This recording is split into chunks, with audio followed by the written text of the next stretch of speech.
havana ho ampitomboina ho aminareo hatrany ny fahasoavan'i Jesosy Kristy Tompontsika. Amen. Vavaka ary sika. Ry Tompo Rainay ny an-danitra isaky ny maraina tahaka izao dia faly izay satria nomenao andro vaovao indray. Saotra fa natory tsara nandritra ny alina ary dia afaka hiatrika ny tontolo andro. Koa ny tenanay sy ny mombanay manontolo Tompo dia atolotray mba hanjakanao amin'ny anaran'i Jesosy. Amen. Faly miaraba ny mpianakavy fonina rehetra fa tratry ny volana aogositra. Misaotra ny Tompo isika amin'izay nataony tamin'ny fiainany tsirairay avy isam-batan'olona sy isan-tokantrano, eny isam-pianakaviana tamin'iny volana jolay iny.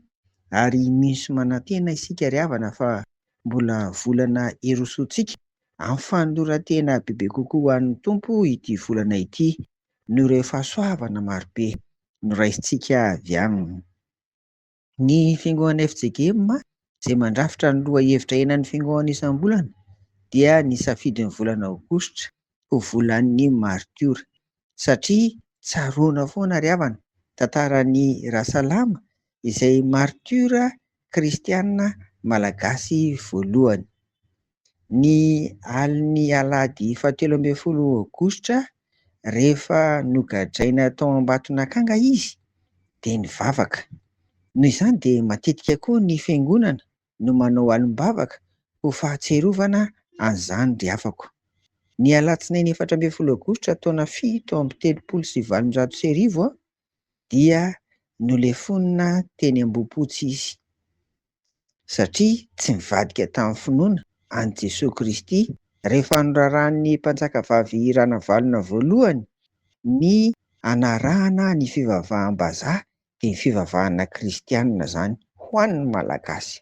Mbola ho zaraina amintsika eto ry havana raha sitrapon'ny Tompo izay tsara ho fantatra ny amin'izany tantara izany fa dia apetrakintsika amin'izany.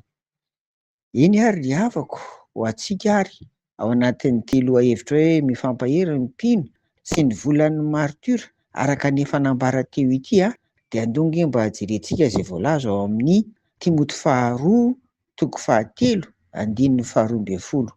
Hovakiana amin'ny anaran'i Jesosy izany. Eny, izay rehetra teo velona amin'ny toe-panaraka an'Andriamanitra izay eo amin'ny Kristy Jesosy dia enjehana. Amen. Izany ry havana no efa karazany hoe fampiomanana sady ho an'ny mpino. Fa ho an'ny mpino izay tena mijoro tsara amin'ny maha-kristianina azy dia miomana izany fa dia hisy hanenjika miomana fa hisy ny fanenjehana. Ao anatin'izany nefa dia tsy mahafoy ny mpino, tsy mahafoy ny azy Jesosy Kristy ka raha mifanojo amin'ny fiainanao tahaka izany dia mahereza indrindra amin'izao fotoana izao.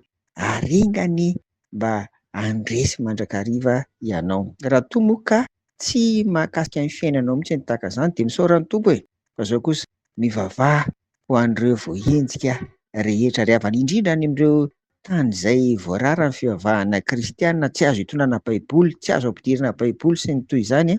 Tsara amam-bavaka fa mbola misy izany amin'izao vanim-potoana iainantsika izao.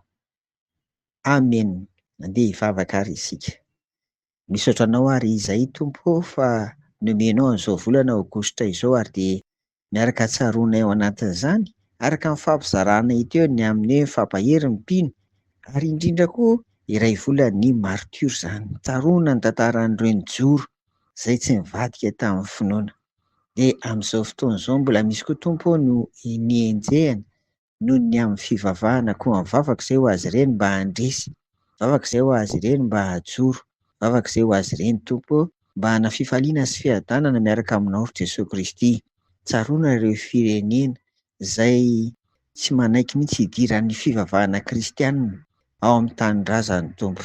Dia ny fanahinao masina ny hiasa amin'ny fomba mahagaga mba ho babonao koa izy ireny ary ao anatin'izao iray volan'ny ahatserovana ny martiora sy famparezana izao dia ka mirapiratra amin'ny vonina hitrao ho an'izay mijoro rehetra amin'ny anaran'i Jesosy. Amen. Ho aminareo ry havako ny fiadanan'i Jesosy. Amen.